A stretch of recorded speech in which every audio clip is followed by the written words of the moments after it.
Hey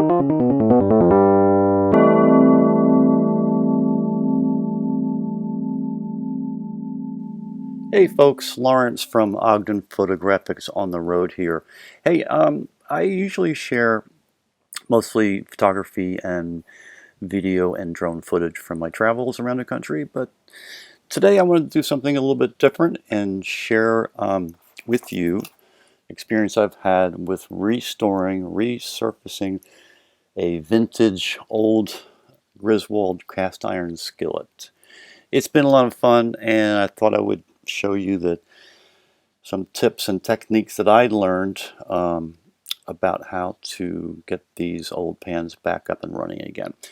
So by no means am I an expert, and hey, if you see some things I'm doing wrong, please feel free to leave it in the comment box below. Hope you enjoy. I've had a lot of fun with this pan and doing this video, so if you enjoy it, kindly like and subscribe.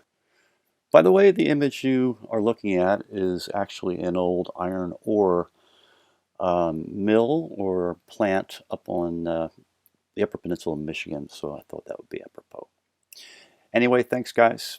Appreciate y'all. So yeah, cooking scrambled eggs in this old vintage Griswold number 8. This was recently restored and resurfaced. When I first started this project, I couldn't read any of the logo or the markings. It was just covered with baked on carbon.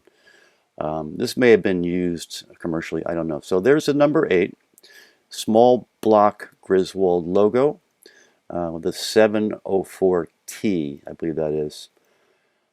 So by those markings and characteristics, fluted handle, so that is another hint as to its age. It's around 9-inch cooking surface, 11 from the fluted, not the fluted, but the pour spouts.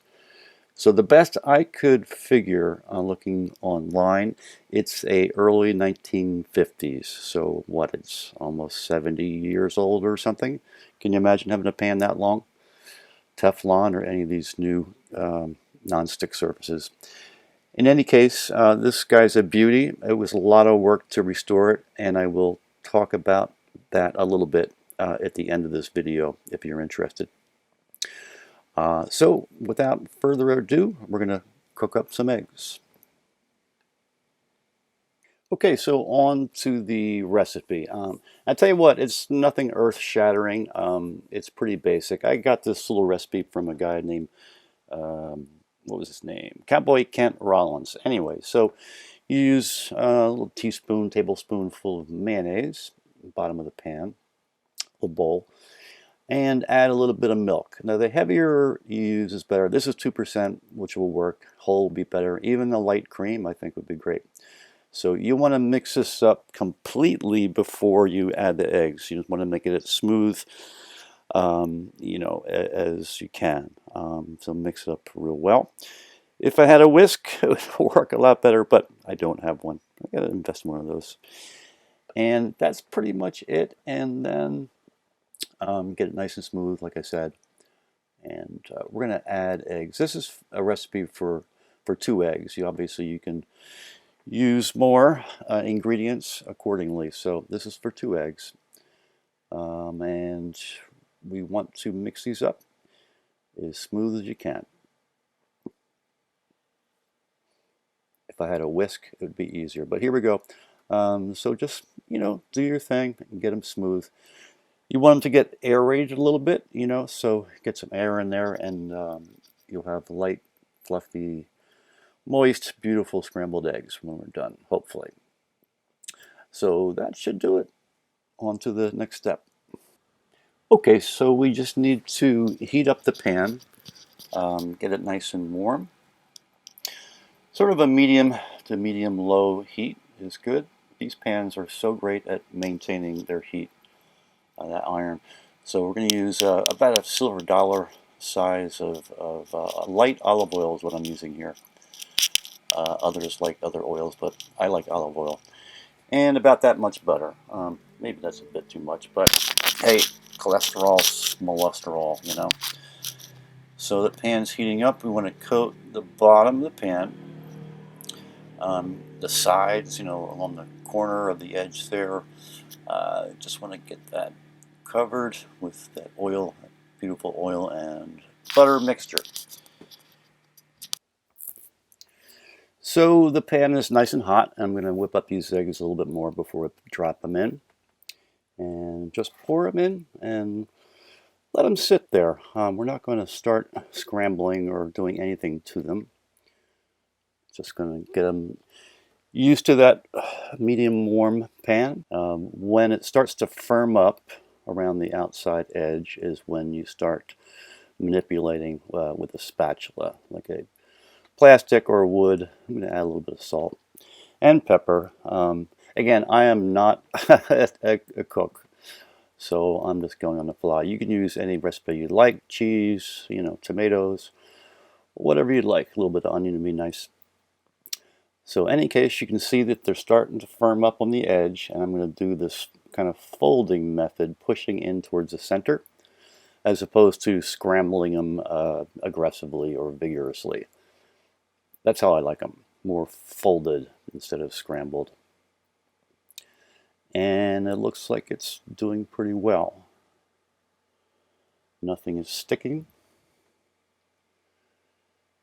Actually, at this point, I could probably just turn the heat off. These pans retain their heat and will continue to cook. So I think that looks about good. So let's turn the heat off. And they'll continue to cook a little bit more. But I'd say they're done. Yeah. So it's time to plate. Again, feel free with the comments about what a lousy cook I am. It's okay. So get a piece of our toasted sourdough. And we're ready to plate this puppy. They slide right off of that pan. The pan is so nicely seasoned. It is as slick as any non-stick pan you can buy today. All you have to do is maintain it. Now there's nothing on the bottom of this that's really sticking or nasty, but I am going to show you the steam cleaning method that I do a little bit later.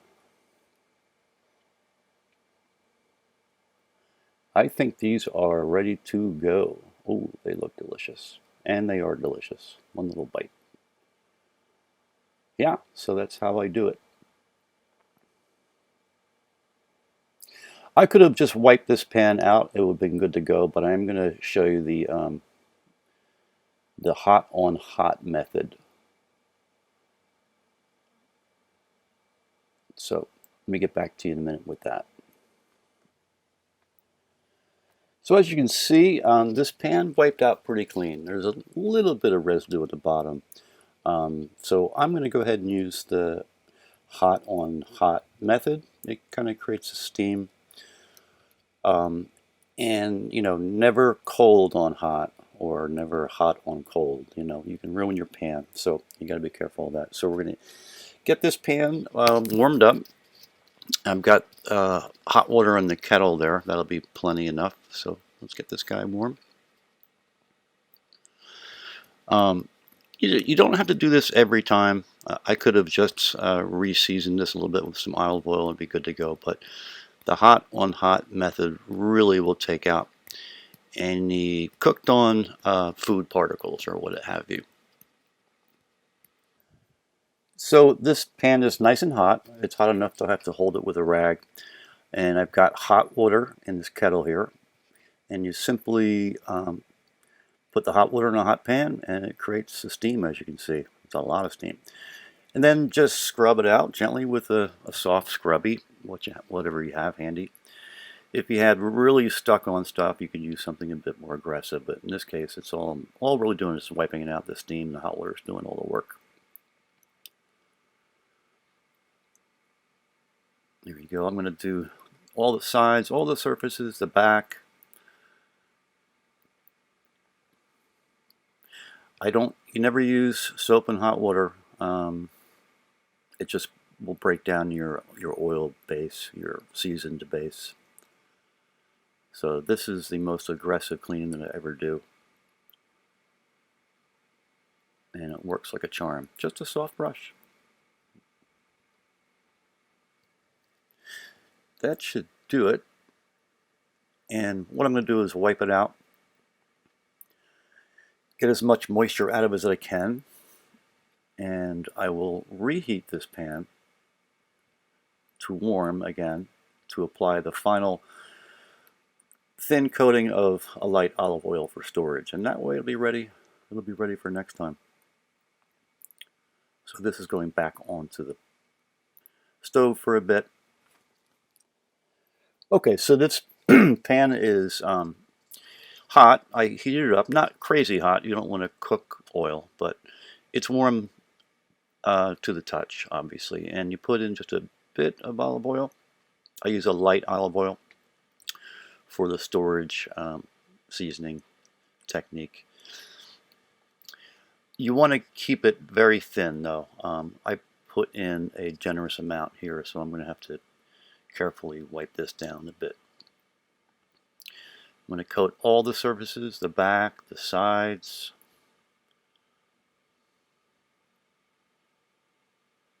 Isn't that gorgeous? Even the handle. So thin, thin, thin is the trick here. You don't want to have a puddle of oil in there. It'll just get nasty and rancid.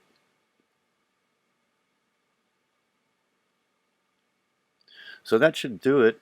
I'm going to wipe it out one more time. Some people say don't use paper towels. I don't know. I haven't seen a problem with that. I guess a soft cloth would work as well. So that should be good to go. I'm going to talk a bit more about how I did the initial seasoning, which is slightly different than this procedure. So this guy is good to go. So what I did originally, this pan was so covered with baked on food and grime and carbon that I had to use a method to get down to bare metal. So what I did was high heat method in an oven, high heat, like 500 degrees for an hour or so.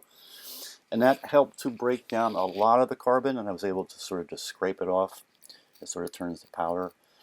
And then I actually used a wire brush on a handheld drill just to take the rest of it down, all the way down the metal, so there was nothing left, and actually turned this beautiful bronze color. It was amazing. So that was the method I used, and then I would rinse it out with soap and water. It's the only time I do that, and then heat it up on a stove, on a stove top. And I used flax oil. Now, I'm not an expert, and other people say other oils are better. I've read that flax oil is a pretty good one. It's a high temperature oil, and you do a thin coat, like I'm doing here with the olive oil, and you bake it in the oven, face down, in a high, in a like 350 degree for about an hour. And you do that 2 or 3 times, and you'll end up with this beautiful non-stick finish that you add to every time you oil it with olive oil as you use it. And it's amazing piece of it's an amazing tool for cooking anything, bacon, vegetables, steaks, chops, you name it. So thanks guys, I appreciate you all, and please don't forget to hit that like and subscribe button. Appreciate you.